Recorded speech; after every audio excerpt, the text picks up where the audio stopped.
So hello, and we're going to do a voiceover today. So if you hear churning in the background, ignore it. Anyways, so here we have coconut oil, castor oil, and steric acid, and I'm going to put it in a double boiler.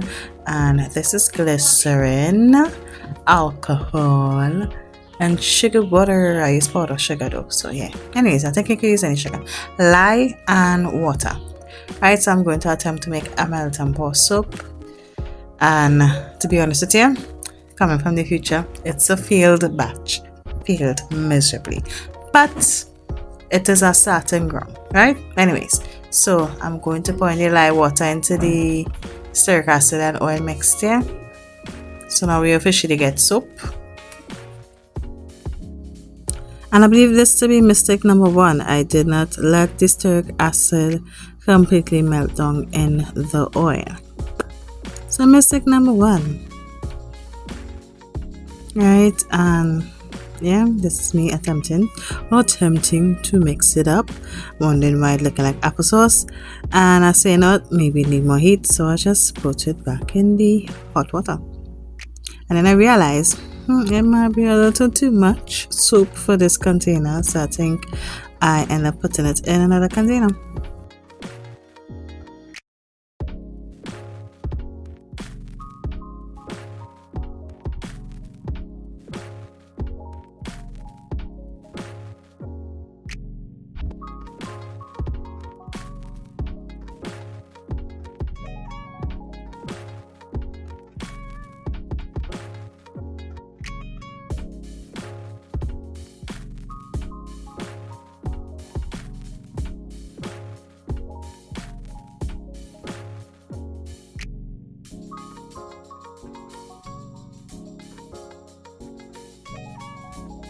Alright, so now I'm going to add in the other stuff. This is the glycerin.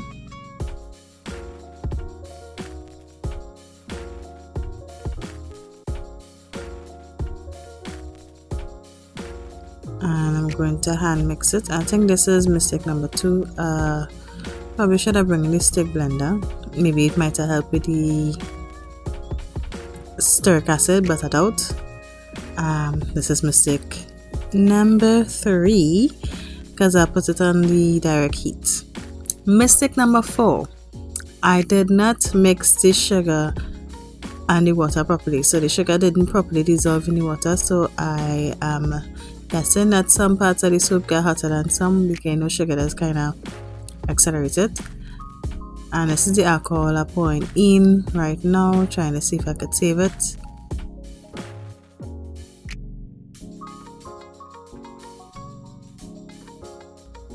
And I'm realizing at this point that it is super chunky. Again, I did not bring in the stick blender, and I think the stick blender may have helped at this point, but I did not. I can't remember what with the stick blender. Why I didn't use the stick blender? I don't even know. Anyways, I didn't use it.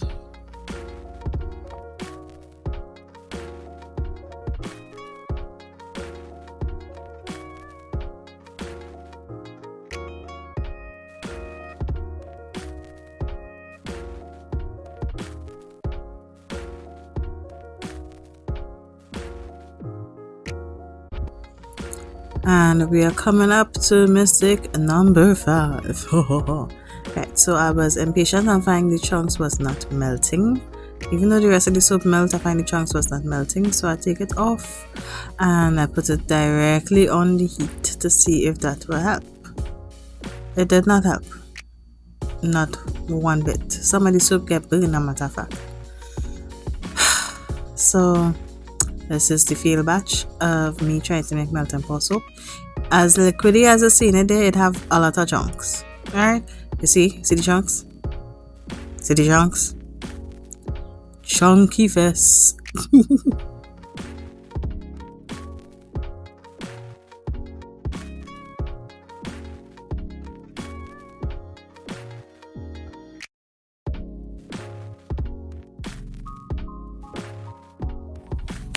And this is the chunky results. Now, the next day, it have this melt and pour texture. Yes, that I was grateful for that.